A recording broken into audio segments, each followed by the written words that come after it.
Karen was known in her town for being a prankster, always looking for a laugh or two, even if it meant pushing the limits of what was acceptable. She lived in a small community where everyone knew each other, and her antics were usually taken in stride, considered harmless fun. This time, however, Karen wanted to do something big, something that would get everyone talking. On a sunny afternoon, she decided to visit a historical site famous for its ceremonial guards, known for their iconic uniforms and unflinching discipline. These guards were a popular attraction, and tourists often tried to make them flinch or smile, usually without success. Karen thought it would be hilarious to trick one of these guards into thinking he was being splashed with water, a common enough prank that she assumed would be harmless and funny. Armed with a small bucket, she approached the guard, grinning as tourists filmed on their phones, expecting to witness a funny interaction. In her mind, the guard would flinch or get startled, and she would run off laughing with the crowd. What Karen didn't realize was that the bucket she grabbed in haste from a nearby maintenance shed was not filled with water. The liquid was actually a powerful cleaning acid used for stripping the nearby metal gates of rust and grime. As she flung the liquid toward the guard's face, a few drops splattered back onto her hand. She felt a searing pain and looked down to see her skin reddening, blistering almost instantly. Panic set in as she realized her mistake, but it was too late. The crowd's laughter turned to gasps and screams. The guard was already clutching his face in agony, his stoic demeanor shattered by the unexpected assault. The seriousness of the situation hit Karen like a wave. As the guard was rushed away by medical personnel, the police quickly intervened, detaining Karen amidst the chaos. Her prank had gone horribly wrong, and as she sat in the back of the police car, the reality of her actions began to sink in.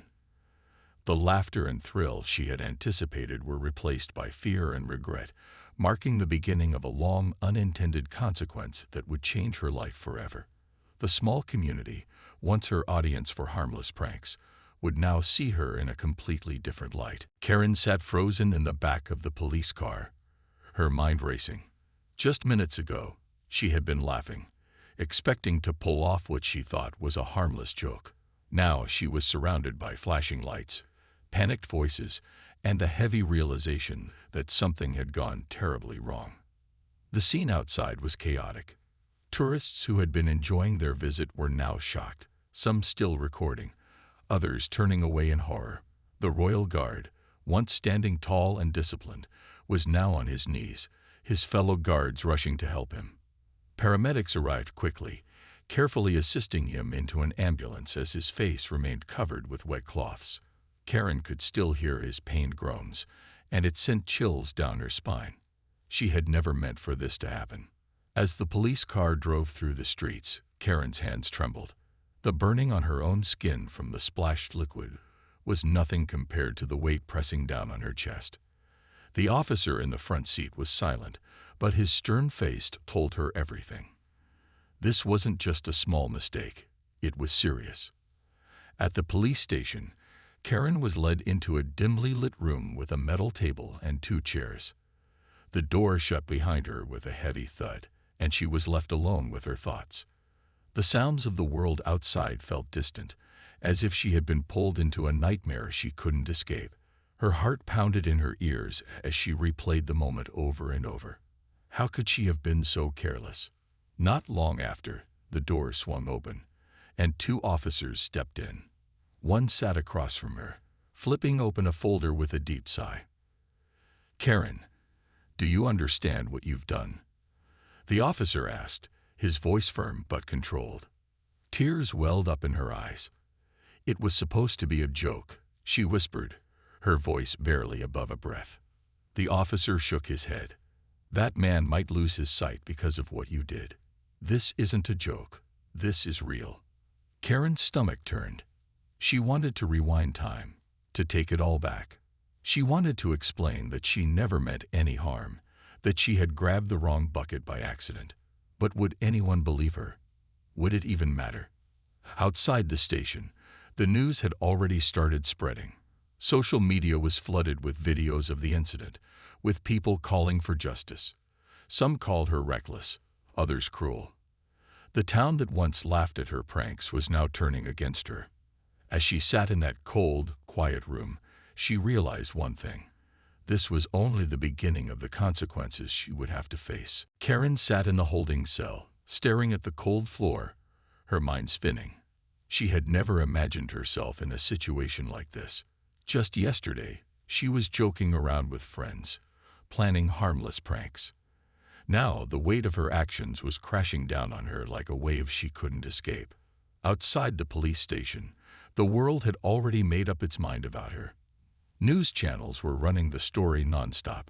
Videos of the incident were everywhere, on social media, on the news, even on international sites. The headlines were brutal. They painted her as a heartless person who attacked an innocent man.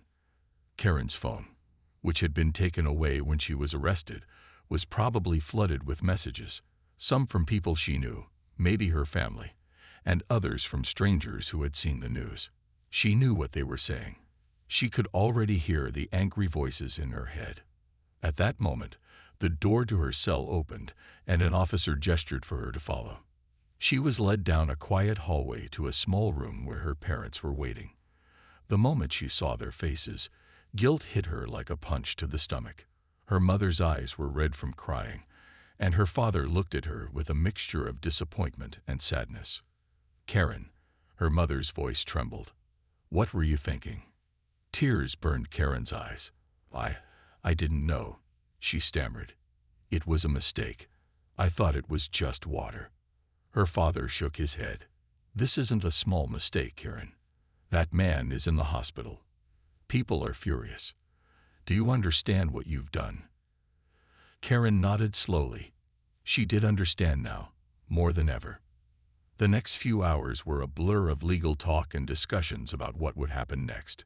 Her parents had found her a lawyer, but even he looked troubled by the situation. "The evidence is strong," he told her. "The videos are everywhere. This isn't something that will just go away." Back home, things weren't any better. Their house, once a quiet and safe place, was now surrounded by reporters.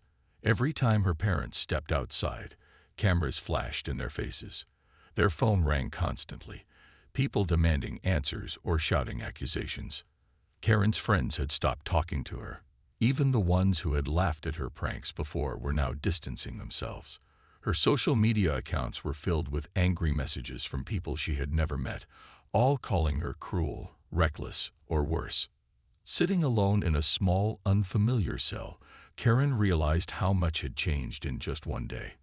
She wasn't the prankster girl anymore. She wasn't laughing. And this time, no one else was either. Karen sat quietly in the courtroom, her hands trembling in her lap. The room was packed with people, reporters, spectators, and members of the public who had followed the case from the beginning. Cameras flashed as she was led in, but she kept her eyes on the floor. She couldn't bear to look at anyone, especially not the family of the royal guard she had hurt. The trial had moved quickly. The evidence was clear. Video recordings, witness statements, and expert analysis all pointed to the same conclusion. Karen had thrown the liquid, and the consequences had been devastating. Even though she had not meant to cause harm, the law would not see it as just an accident. The prosecutor stood, speaking firmly as he addressed the court. "This was a reckless act, one that has caused permanent harm. Actions have consequences, and today, justice must be served." His words rang in Karen's ears, making her feel smaller with each sentence. Her lawyer tried to defend her. He spoke about her past, how she had never been in trouble before, how she was young, and had not intended for this to happen.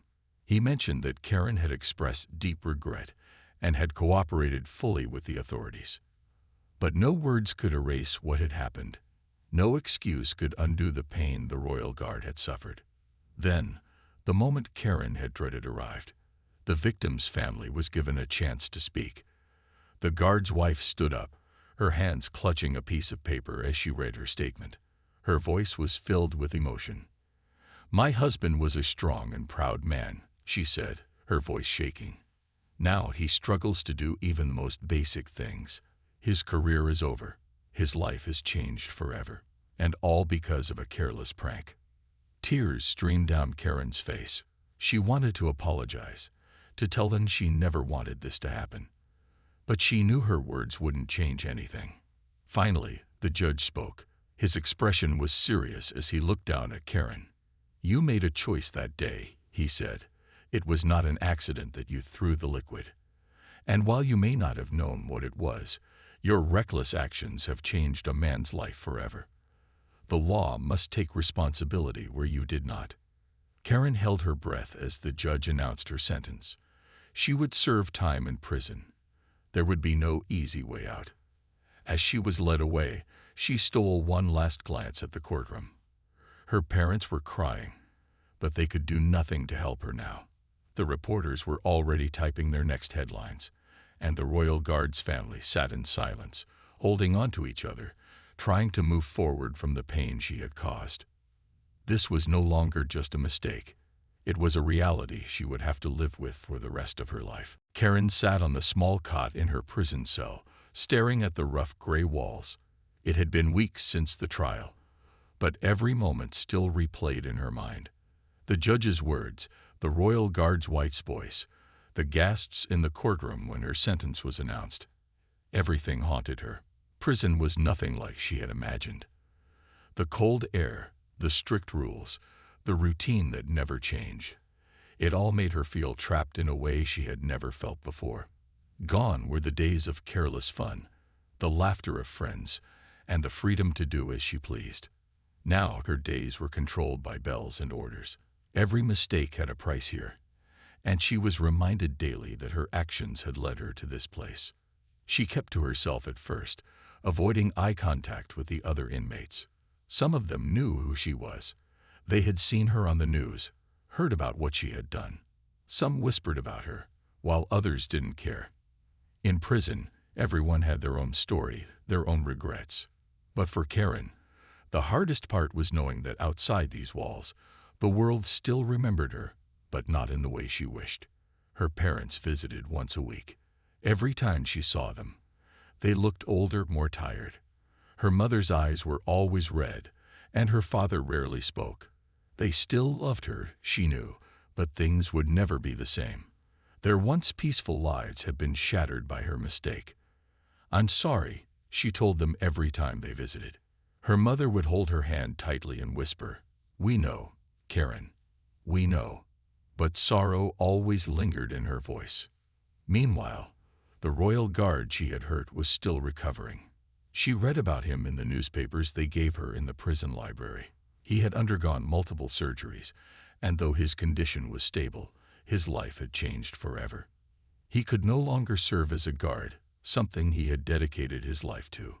His family had received support from people all over the country, and while many wished him well, the pain of what had happened would never fully go away.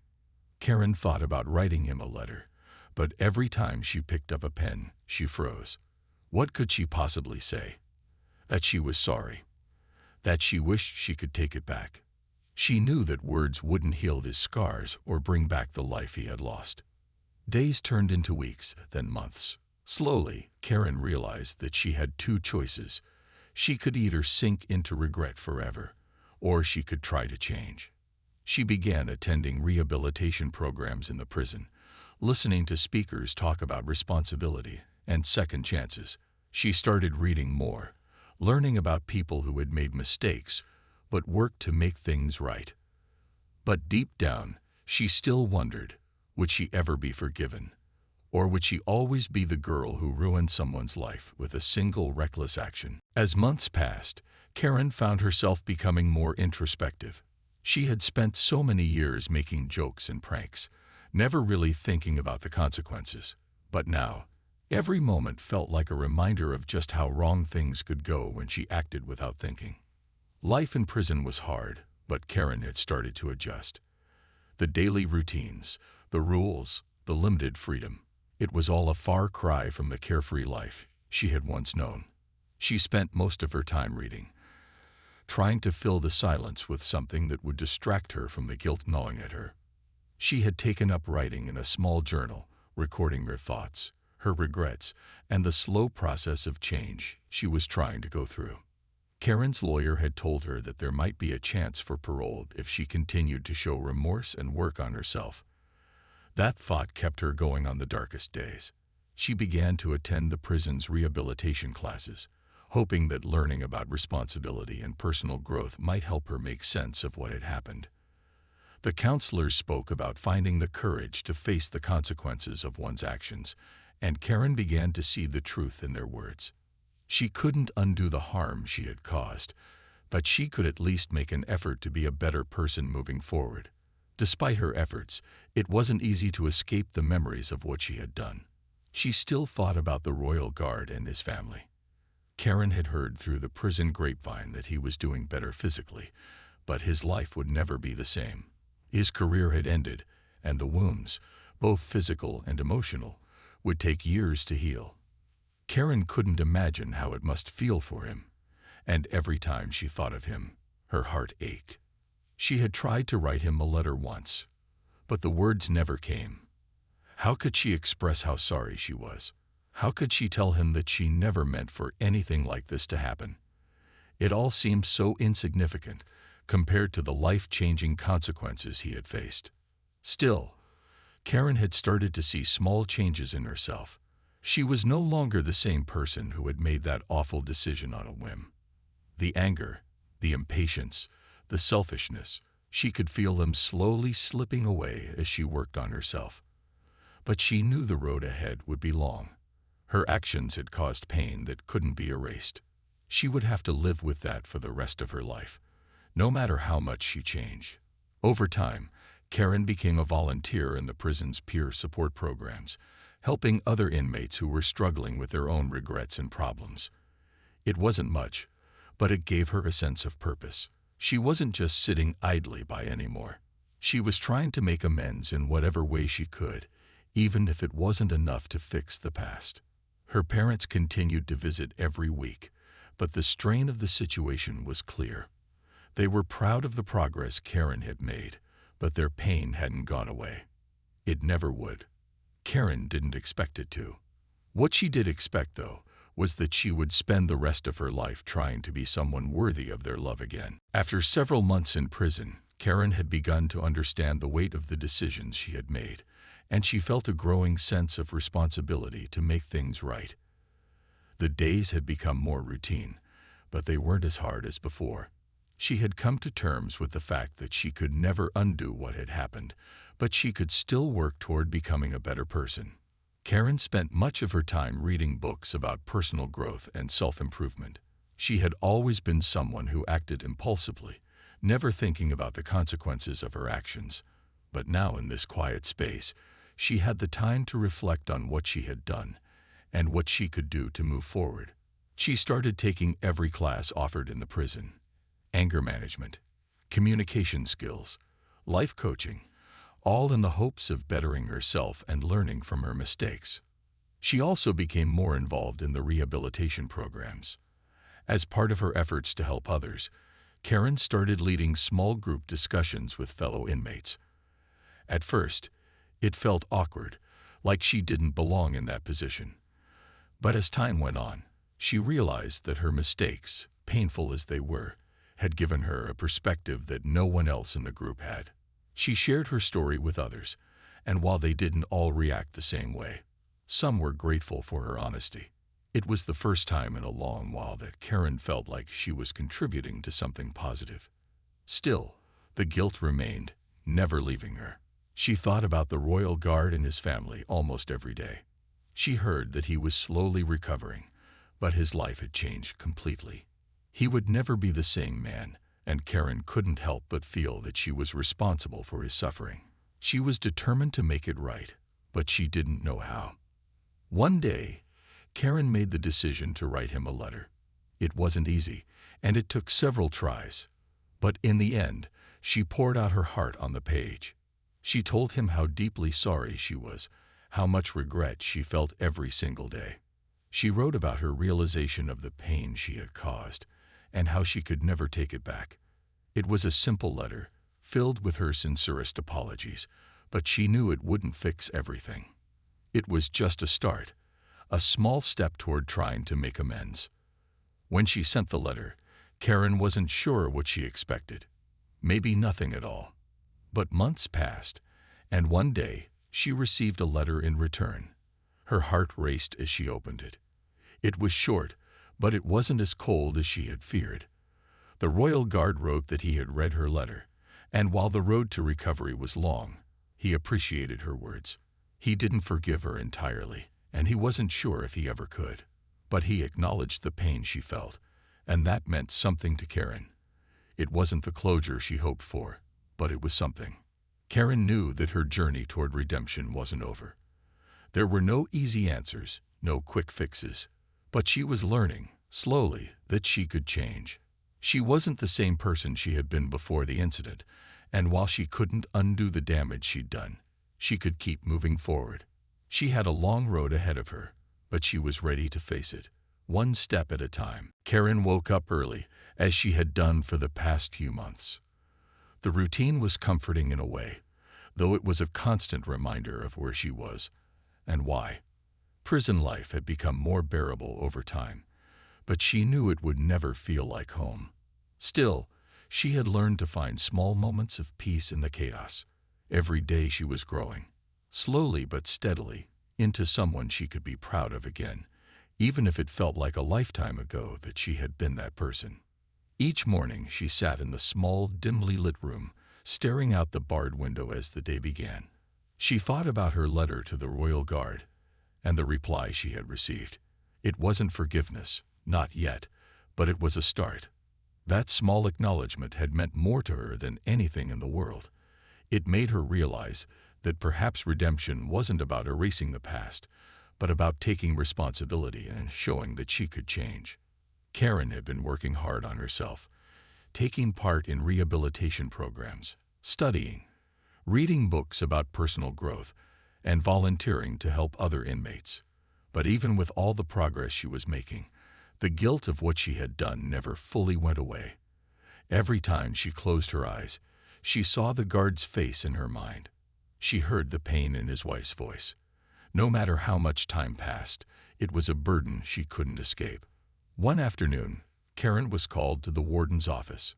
Her heart skipped a beat, and she tried to calm herself as she walked down the hall. Had something happened to her family? Or was this about her parole hearing? She didn't know what to expect, but she knew it was important. When she entered the office, the warden greeted her with a neutral expression. "Karen, I've been following your progress closely, and we've been reviewing your case," he said. "You've shown a lot of effort, and I believe you've been genuinely working on yourself." Her breath caught in her throat. Was this it? Was there a chance for release? The warden continued, "I can't promise anything yet, but we're considering a recommendation for your parole.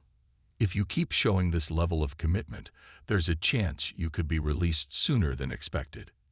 Karen's heart raced. The idea of being free again, even after everything that had happened, seemed surreal. But at the same time, it terrified her.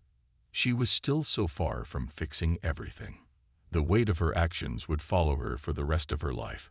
She wasn't sure she was ready for the world outside, but she knew she couldn't stay in prison forever.